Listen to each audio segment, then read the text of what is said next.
Hello and welcome to the news on NTA International. This news can be viewed on our various social media platforms displayed on your screen. I am Charles Alpha Courage Ogirahi is our sign language interpreter. First, the headlines. President Bola Tinubu reaffirms commitment to impactful programs, launches 100,000 housing units projects in Abuja. ECOWAS Mediation and Security Council vows to defend freedom of citizens, current challenging political situation notwithstanding. And Pakistanis take to polls to elect over 300 lawmakers.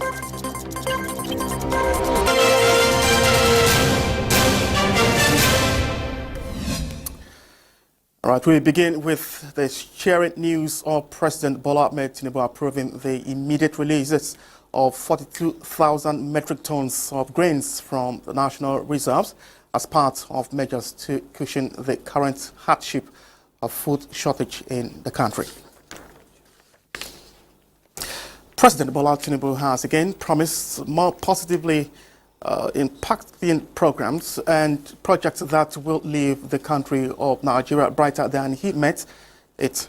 He stated this during the launching of the Renewed Hope Cities and Estate on the groundbreaking ceremony of the pilot housing project at Karasana, Abuja. The housing scheme, in collaboration with the private sector, is targeting to deliver 100,000 housing units nationwide. We can build together and we will achieve together a great country for the prosperity of all of us. The funding for this project will come from a mix of sponsors comprising the Federal Ministry of Housing and Urban Development budgetary allocations, the Federal Mortgage Bank of Nigeria, the estate development loan they are having, and the public-private partnership with retail developers. As you will recall, Your Excellency, you have graciously approved the total sum of 126 billion naira from the 2023 supplementary and 2024 budget for these projects, including the slum upgrade and urban renewal. The federal government is re-engaging in $1 billion deal with the Green Imperative project that will boost agricultural transformation to ensure food security. State House correspondent Abdurrahman Jibril reports that this is coming at a meeting with Brazilian government officials assuring to provide the largest agricultural technology. This great opportunity provided to Nigeria by the Brazilian government to access the largest agricultural project called the Green Imperative is to overcome challenges in accessing technology to integrate global network to boost productivity. So we're essentially trying to revive the process, especially in the light of the food crisis that is affecting the nation. This is the largest food production project in the world. It's almost $1 billion. The local assembly of mechanization implements, distribution to almost all 704 local governments, where you have resource centers that will work on a commercial basis. It's not free to really impact on all aspects of agriculture within the short and medium term. Apart from the service centers in all the local governments, they are also going to have regional centers to be the foundation of supply to those local governments. So we believe that this will transform the agricultural space, and Brazil has mentioned to us that this is how they also transformed their own agricultural space, and I think we have similar setup in terms of government-wise and even the agricultural space. Making farming a dignified venture for Nigerian farmers, the project is providing a triangular cooperation initiative with long-term goals for food security. We want to cooperate, and we think that one of the most strategic areas where we can cooperate is in agriculture. We have long experience in developing agriculture. We want to share this with Nigeria. We think it's important. And this project, Green Imperative, is one major step in building this new moment of cooperation between both countries. We are planning to have assembling a plant and to bring the parts and to take advantage in other parts in the Nigerian market to assemble the components here. This is some special technology that we will bring to the Green Imperative project. So it's a project, it's a game changer for Nigerian agriculture, and I'm sure that we will get a concrete results in terms of agricultural products. It goes to the Nigerian market very soon. With more than 80% of Nigerian farmers being smallholder, the implementation of the Green Imperative project is expected to give them access to high-quality farm inputs for maximum productivity. From the State House, Abraham Jibrila, NTA News. In other news, ECOWAS Mediation and Security Council says despite the current challenging political situations in some of its member states, the community is resolute in its belief that democracy guarantees the freedom and rights of the people more than anything else. Kelvin Ibrahim reports that Chairman of the Council and Nigeria's Minister of Foreign Affairs, Yusuf Tugar, while declaring open the extraordinary session of the Council in Abuja, emphasized that the gains of the cooperation is in solving challenges beyond individuals. Countries' border within the ECOWAS sub-region are enormous. He stressed that the meeting will deliberate on the decisions of Niger, Mali, and Burkina Faso to withdraw from the ECOWAS and find the best possible solution within the framework of the ECOWAS Charter. The political situation in Senegal is also on the agenda, a situation the president of ECOWAS Commission, Aliou Martori, described as unfortunate because of Senegal's long-standing democratic values and political stability. In terms of elections that were planned for this year, we find ourselves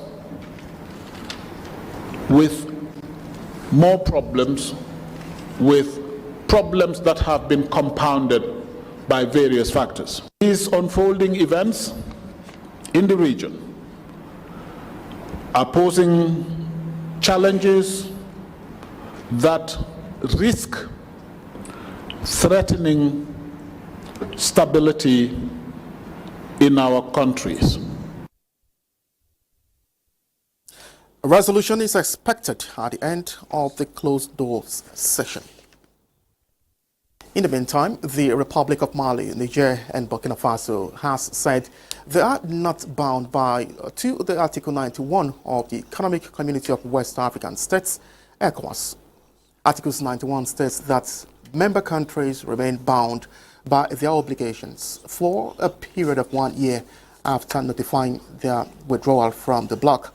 But the three countries, all governed by military regimes that came to power through coup d'etat, said they were already out of the bloc, ignoring the 1 year notice. The three countries announced on January 28 that they were quitting ECOWAS and sent formal notification to the organization the following day. Pakistanis Thursday headed to the polls to vote for members of the National Assembly amid political uncertainties stemming from court rulings and provincial crisis. Khalid Mohammed reports that all 336 seats in the National Assembly are being contested for. 169 seats in the National Assembly are needed to form a majority. The two major political parties of Muslim League, led by former Prime Minister Nawaz Sharif, and Pakistan People's Party, led by former Prime Minister Bilawal Bhutto Zandan, are working to form the majority in the National Assembly and will form the power to either allow Prime Minister last in office or otherwise. The party, founded by former Prime Minister Imran Khan, Pakistan Tehreek-e-Insaf, was the largest party in the previous previous elections. However, it is forced to field its candidates as independent candidates after a controversial Supreme Court ruling stripped them of their election symbol in the run-up to the elections. In the build-up to the current general elections, 3 separate courts sentenced former Prime Minister Imran Khan to jail terms, with the national government asking that he be sentenced to death. He got 10 years in a case dealing with his handling of national secrets while in office as Prime Minister. A day after that, another court sentenced him and his wife, Busha Bibi, to a jail term of 14 years each. Pakistanis are hopeful that the election will turn out the much-needed turning point as electorates want inflation to disappear and education readily available and affordable and also of high standards. I don't know, because the election process is very slow, and I think this is the untrained, unprofessional people is just sitting there. Electors are pushing the limits to vote, even amid reported killing of 5 people in attacks and economic crisis. Some observers, including United Nations and Human Rights Watch, have pointed to what appears to be pre-poll rigging. Kolo Mohammed, NTA News. President of the European Commission, Ursula von der Leyen, and the Spanish Prime Minister, Pedro Sanchez, arrived in Nouakchott, Mauritania, for talks with President Mohamed Ould El Ghazouani on country's renewable energy resources and the possibility of a partnership with the European Union. President of the European Commission, Ursula von der Leyen, announced 210 million euros to help the coastal nation of Mauritania combat irregular migration, as the number of migrants making the dangerous Atlantic crossing from West Africa to Europe rises sharply. She called for the EU and Mauritania to reinforce their cooperation on migration, adding that insecurity and the lack of economic opportunity in the region are pushing many people to migrate. Spain's Canary Island and have increasingly become a stepping stone for migrants and refugees trying to reach continental Europe from West Africa. In January alone, some 7,270 migrants landed on the archipelago, about as many as in the first 6 months of 2023. The Atlantic route to Europe is one of the deadliest in the world, von der Leyen said. Indeed, it is not uncommon for entire boats to vanish in the Atlantic, with a few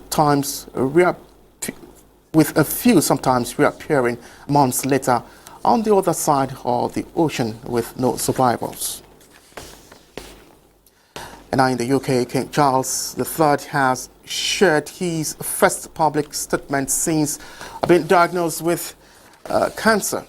He congratulated Grenada on its 50th independence anniversary. Comfort Fashion reports. Reports say the king is recuperating at his Norfolk home with the Queen by his side after receiving his first treatment for cancer on Monday. In a congratulatory statement issued on Wednesday night, he paid tribute to the Caribbean island anniversary milestone. He said, and I quote, "It gives me great pleasure to send you all my congratulations and warmest good wishes," end of quotes. The king added that over the past 5 decades, he has been watching with the deepest admiration as they built their nation and forged Grenada's distinct place in the world.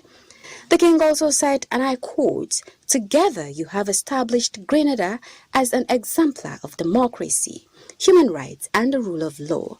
Together you have risen to the most critical challenges of climate change and biodiversity loss by offering the world an example of leadership, resilience and innovation." End of quote. Grenada, a former British colony, gained independence from the UK on February 7, 1974. In the meantime, Prince William has returned to royal duties for the first time since his father, King Charles III, announced his cancer diagnosis and his wife, Kate, was hospitalized for abdominal surgery. The 41-year-old heir to the throne thanked the public for their kind messages of support at the charity gala dinner, where he performed an investiture ceremony at Windsor Castle. The royal, who was a former air ambulance helicopter pilot, met fellow pilots and chatted with guests, including Hollywood star Tom Cruise at the black tie event. Comforts, fashion, NTA News. You're watching the news on NTA International. We will take a break now. Please stay with us. Thank you for staying with us. In Malawi, President Lazarus Chakwera has taken a strong drive to boost tourism in the country by lifting visa-free entry fees for travelers from over 79 countries across the world. Comfort Fashion has details. In a bid to boost tourism and attract more visitors to the country, President Lazarus Chakwera of Malawi has announced the lifting of visa entry fees for travelers. The president's move was made following government amendment of the Immigration Act on visa requirements for entry into Malawi for nationals of various countries, as well as part of his government's commitment to stimulating the economy and enhancing the tourism industry. Some of the countries include Antigua and Barbuda, Australia, Canada, China, France, Germany, Jamaica, New Zealand, the United Kingdom, Israel, and the United States of America. The Malawi Gazette supplement signed by the Minister of Homeland and Security, Ken Zakoli Ngoma, outlined changes to visa requirements for entry into Malawi. Additionally, nationals from the Southern African Development Community and the Common Market for Eastern and Southern Africa are exempted from visa requirements. Holders of specific laissez-passer documents issued by organizations such as the United Nations, African Union, and African Development Bank are also exempted while on official business. The new visa arrangements indicate the validity of multiple entry visas into Malawi is between 6 and 12 months. Comforts, fashion, NTA News. And in Nigeria, the House of Representatives has passed a resolution asking the federal government to put on hold any proposed plan to recall the heads of chancery from Nigeria's foreign missions abroad. Adopting a motion of urgent national importance by Representative Omar Shehu Ajilo, the House on Thursday's plenary notes that recalling heads of chancery who are currently manning Nigeria's foreign missions abroad could be misinterpreted in diplomatic circles. Nigeria's head of chanceries at this time, Nigeria has no ambassadors.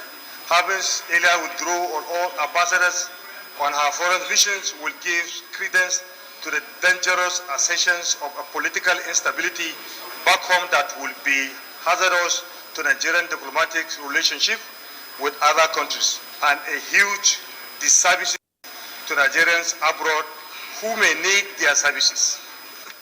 This motion is referred to the Committee on Foreign Affairs for further legislative input. House mandated its Committee on Foreign Affairs to liaise with the Minister of Foreign Affairs to resolve all issues in respect of Nigeria's foreign missions and report back to the House for further legislative action. After a bilateral consultation, Nigeria's Minister of Foreign Affairs, Yusuf Togar, has conceived more areas of tackling insecurity in states sharing borders with the Benin Republic. This observation was made when the minister received an audience from an advocacy group for the establishment of the Nigeria-Benin Joint Commission in Abuja. Garba Natala reports. Nigeria and Benin Republic are concerned about strengthening bilateral ties after years of long diplomatic relationship. At this meeting, they agreed to rekindle the bilateral partnership through an agreement signed in 2014. It is believed that reactivating the existing Joint Commission will address all challenges hindering their progress. And by presenting this proposal, suggests establishing a permanent Joint Commission that will fast-track the implementation of several agreements worked out in the past years. We have seen that the issue of security is increasingly tied to deficiencies in development, in standards of living in border areas, because this is where sometimes insurgencies and unrest hide to incubate. We believe that even along the corridor, people can form associations on their own. Business association, religious association, and also traditional association. To this effect, both parties encourage the involvement of the private sector, traditional rulers, civil society groups, and the media in ensuring the success of the initiative, where Nigeria and Benin Republic can leverage their mutually beneficial relationship. In Abuja, Muhammad NTA News. In the wake of the recent withdrawal of Burkina Faso, Mali, and Nigeria from the Economic Community of West African States, ECOWAS, and the potential economic and security implications, there is an urgent need to address the major causative factors for the good of the region and the growth of democracy in West Africa. The Abuja School of Social and Political Thoughts, in an effort to get to the root of the challenges, brought together experts to come up with lasting solutions. Dennis Adingoloye reports. An all-too common sight in the West African sub-regional political arena. Military coups and unconstitutional changes of government. A perceived threat to what many already believe are fragile democracies in West Africa. And a new dimension to this unfortunate state of affairs. The withdrawal of Burkina Faso, Mali, and Niger Republic from the regional bloc. Add to this the postponements of presidential elections in Senegal, and one gets a picture of gloom and a bleak outlook for West Africa. Reversing this trend is what brings these intellectuals and experts together in a discourse organized by the Abuja School of Social and Political Thought in collaboration with Save Democracy Group West Africa. They're here to get to the bottom of the latest developments in the West African sub-region, with three main factors identified: poverty, insecurity, and stagnant economic development. So this triple action, poverty, rising fragility and violence, and of course decreasing economic stagnation and depression in terms of economic growth, means that this should be a prime place for focus for Africans and international people. It is important that we find ways of compelling West African leaders to allow democracy to work.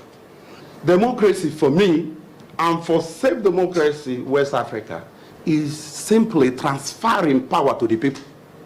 As part of possible solutions, there is a resolution to set up the West African Democracy Observatory, designed to provide strategic thinking and policy ideas to help governments train policy makers on how to engage and shore up foreign policy ideas. The essential need to have this hub, it is more than a communication hub. It's equally a hub where you can share policy ideas.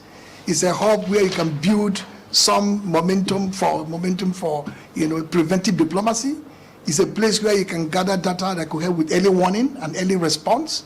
This hub that we're talking of actors will be able to bring the kind of quality support, informed backgrounds and knowledge and understanding, deep, multivariate, multidimensional, multidisciplinary analysis that will strengthen the institutions in the community of ECOWAS. In the end, the goal, to put a stop to the current downward spiral and regression in democratic governance across the whole West African sub-region, and to maximize the potentials of democracy for the benefit of all West African nationals. Dennis Adingoloye, NTA News. INEC says 16 political parties have notified the Commission of the venue and modes of party primaries ahead of the September 21st off-circle governorship election that must be conducted between the 1st and 2nd of February 2024. A statement by INEC National Commissioner for Information, Sam Olumekon, notes that as the Commission is set to deploy its monitoring teams, political parties are reminded that Edo State is the constituency for the election and pleaded with parties to avoid unnecessary postponement. Up next is our weather report.